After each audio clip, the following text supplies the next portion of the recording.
People think it's about having the names. It isn't. It's actually about having a quality of acting that gives the animation team something to work with and something to embody and to literally to animate. Maurice, well, he's a cat, for one thing.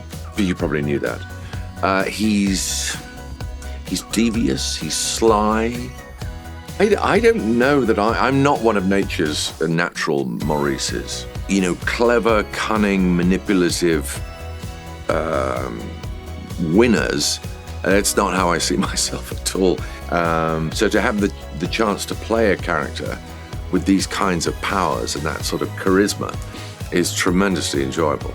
You don't need to be clever to see that this is a bad situation and might be running away from quite soon. So the way that I prepared my Melissa voice, it was less about her timbre and more about the speed in which she talks and like when she gets excited, what does she do? And when we got to the recording studio, as often happens, there is a kind of like, no, but sound like you.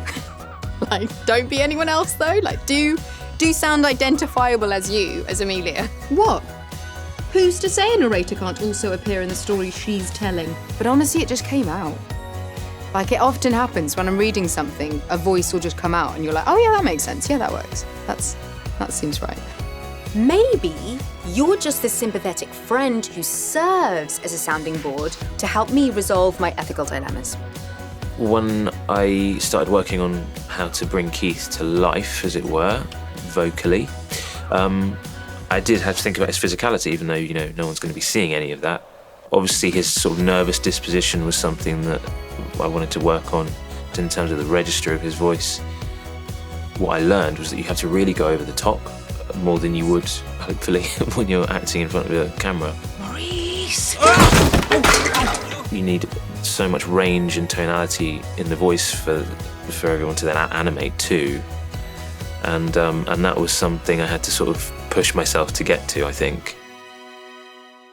내 이름은 어메이징 모리스. 쥐마왕을 이길 수 있는 유일한 방법은 딱 하나. 피리 부는 사나이의 피리. 알라딘 슈렉 코코 제작진. 고양이는 발로 찾지 않을까. 어메이징 모리스. 2월 15일 대개봉.